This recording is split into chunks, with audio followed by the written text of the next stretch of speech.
Yeah, we're at the track covering the sport of kings. Coming up this week, finally, a Sandy Lane Barbados Gold Cup triumph for superstar Barbadian trainer Saffie Joseph Jr.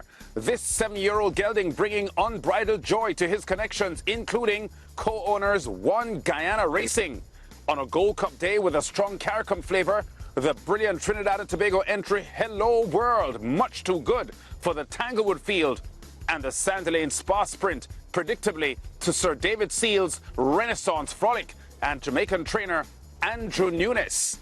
Saffie Joseph's dominant Saturday extending beyond the shores of Barbados, the 38-year-old trainer logging 2 other stakes wins in the USA. And in Jamaica, the latest trophy races from Caymanas Park. Plus the usual update on the number of Caribbean victories in US racing. We're kicking things off with the Barbados Sandy Lane Gold Cup story.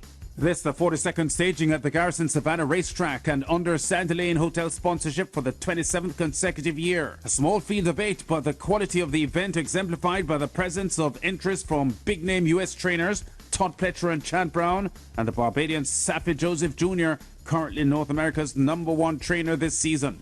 Number 8, Smokin' Tea, the favourite with Barbadian riding ace Patrick Husbands aboard for reigning USA Eclipse award-winning trainer Chad Brown, who also starts the 4-horse Portfolio Company, the defending champion with Antonia Bishop in the saddle.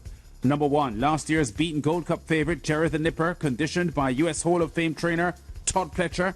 Saffie Joseph's pair of entries, including Harrow, a 3-time winner in the USA last year, sporting on his saddlecloth.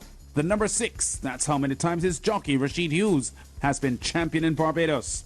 There's the field leading the betting odds. Number 1, Jerry the Nipper, 4th last year as a favourite, a 3-1 bet here. Number 4, Portfolio Company, a 4-1 shot to do what only Sanford Prince, Blast of Storm and Dorset have done, repeating as a Gold Cup winner. It's 5-1 on Saffie Joseph's 2 entries, Harrow and Public Sector, and on the outside in post, position 8, the 7-5 favourite Smokin' Tea, a triple stakes winner in the USA. The TNT entry, number 3, the Goddess Nike, the 16-1 outsider. In the combox, Dean Springer picks up the early race call as the field past the stands for the first time. Jerry the Nipper in front, the defending champion Portfolio Company keeping him honest. On the outside of these, coming in 3rd at this point is Public Spectre. Then there's Harrow. On the inside behind these, we get Smokin' Tea, the Goddess Nike. Then Vividly and Show the Money as they go past the 5-furlong mark of the opening quarter, 26 flat, half mile in 49 3. They head towards the far turn, and it's Portfolio Company who sticks his head in front. On the outside, Jerry the Nipper is 2nd, Public Sector races 3rd, Harrow is next, then Smokin' Tea being asked to get closer by Patrick Husbands, Vividly, then the Goddess Nike and Show the Money is the trailer. They get back towards their departure point, 6 in 1:15 2, and they head down towards the drill hall. And on the inside it is Public Sector. On the outside, here goes Harrow. It's Public Sector and Harrow, these two lock horns inside the quarter pole. Smokin' Tea is coming out of run. Jerry the Nipper is still there, and there are no more turns in the Gold Cup, and Harrow has come to the front. On the outside, here is Smokin' Tea. Public Sector will not go away. It is Harrow on the inside. On the outside, Smokin' Tea lunging late. It's going to be very tight. It's going to be Harrow! What a finish. Reigning champion jockey at Canada's Century Downs, Rashid Hughes, showing why he has been champion rider at the Garrison Savannah 6 times with his perfect ride fending off the outside challenge of the great Patrick Husbands. Owners Avril Racing and One Guyana Racing celebrating a fine first ever Sandy Lane Gold Cup triumph for top flight US-based Barbadian trainer Saffie Joseph Jr., who was 2nd the past 2 years consecutively with Tallahatchie Bridge in 2023 and Cash Equity last year. Joseph did not travel for the event. His entry is handled by local champion Robert Pierce. Jockey Rashid Hughes, narrowly beaten in the 2024 Gold Cup with Cash Equity, is not denied this year. The 28-year-old adding to his 2019 win with Celestial Storm for his 2nd Barbados Gold Cup win. It's always special to win Gold Cup. It's the most prestigious race in Barbados, and I'm just feeling special to be in this moment. Nothing will beat the first feeling, but this is definitely special because I really wanted to get the job done for Saffie. I've been doing this for quite some time now. I'm riding in this race quite some time. I have learned how to keep my composure and just focus on getting a good trip.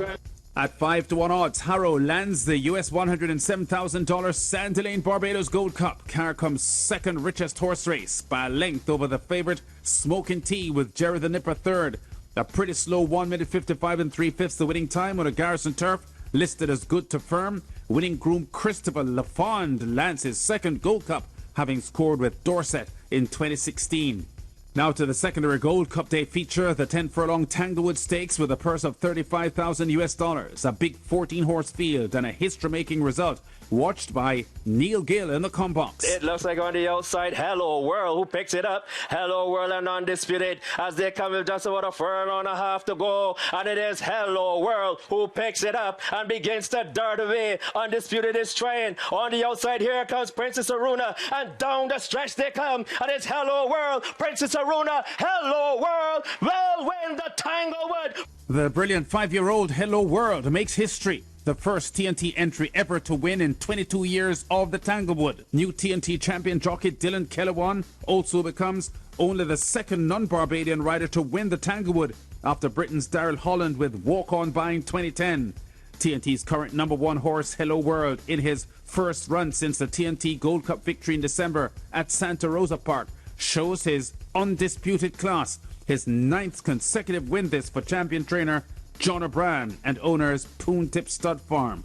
Hello World at 7-2 odds wins the Tanglewood by a length over the 17-1 bet Princess Aruna in a 1-2 finish for 21-time TNT champion trainer John O'Brien. The defending champion undisputed third, 2:14.80 the winning time for 10 furlongs. Princess Aruna set to remain in Barbados, while Hello World's next move is undecided.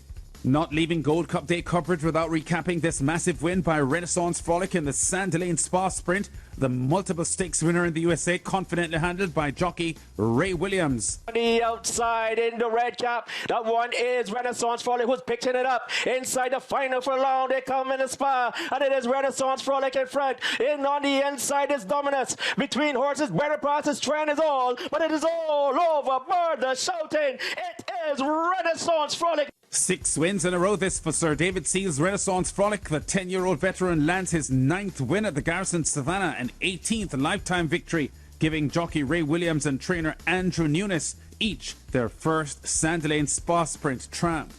Renaissance Frolic by 8 lengths wins the Sandalane Spa with authority as a 3-2 favourite over Sir Jimmy and Dominus, clocking a winning time of 1 minute 7.80 seconds. And while Saffie Joseph Jr. was busy making headlines with his first Sandalane Gold Cup win in Barbados, the 38-year-old was also busy in the USA with 2 other stakes wins. Boosting his tally of added money triumphs on the continent to 7 already this year. Only Steve Asmussen has more. Here in the Davona Dale Stakes at Gulfstream Park, Joseph's 9-5 bet, the Queen's MG, too hot to handle down the home stretch, and under Irad Ortiz repelling the favourite La Cara for the win.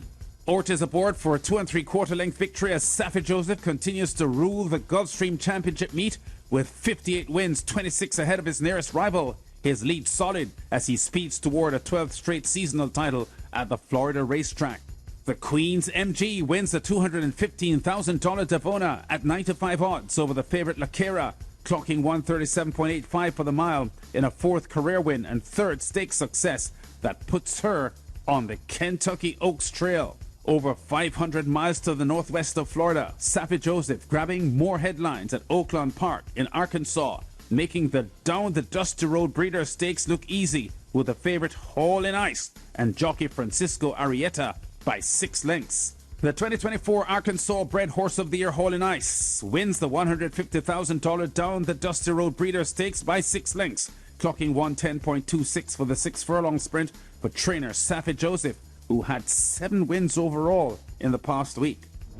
Here's the update now from Jamaica's Caymanas Park. 2 meets since our last at the track show. The Marbrook Sprint over 5 furlongs straight in memory of the 1970 Horse of the Year was Saturday's main event. Things looked pretty competitive mid-race with a favourite Commander Z among the front runners, with veteran jockey Trevor Simpson in yellow silks and white cap. They race toward the quarter pole. Sugar Daddy is right up there on the front end. Mudshaft just in behind in between horses. Commander Z, that's where the top 3 are at the moment. Mrs. Lindhurst is running fast in the orange cap under the stand fence. The dart away now toward the final furlong. Sugar Daddy beginning to drift a bit to the left and under. Up tremendous drive. It is Sugar Daddy, Commander Z, and on the far side, Champion Bubbler now coming into it. They're inside the final 16th, and Champion Bubbler sweeps by them all. This is the Mabruk Sprint Trophy. They won't catch Champion Bubbler winning it by maybe 4. Brian Rickman on commentary. Champion Bubbler's rousing finish under apprentice rider Tajay Suku, decisive as a 6-year-old mare takes the Mabruk Sprint by widening 2 3/4 lengths over Cookie Day and Night, with a favourite Commander Z third. The winning time for 5 straight, 1 minute, 0.13 seconds for owner Lakeland Farms and trainer Spencer Chung. Now to Jamaica's Ash Wednesday holiday feature, where last year's champion 2-year-old Unspun made his seasonal debut, but it was the hot favourite Wall Street Trader that took control from early en route to a dominant win. The Wall Street Trader brings them into the lane in the Ash Wednesday Trophy. Running on the outside, that's Unspun. Wall Street Trader looks to be on recall. Coming to the furlong pole with a good-looking lead, it's Wall Street Trader and Shane Richardson. They looks to have this Ash Wednesday Trophy all wrapped up. It's a matter of who will be second. It's Wall Street Trader going on to win. Here comes on the outside, though, and coming on late, that's Sheer Delight coming from out of the cloud. Kevin Burnside on commentary. Vincent Main's Wall Street Trader as the 4 to 5 favourite is a 5.5 length winner of the Ash Wednesday Trophy, with Shane Richardson aboard for trainer Rowan Matthey. Sheer Delight closed the second and Unspun was third. The winning time for 6.5 furlongs, 1:18.87.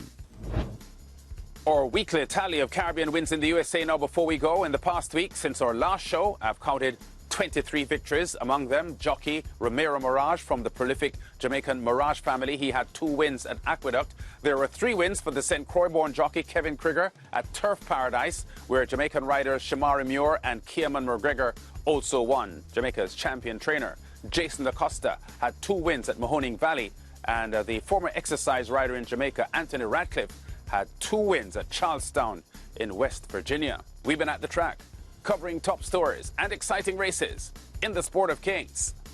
Check us out again next week.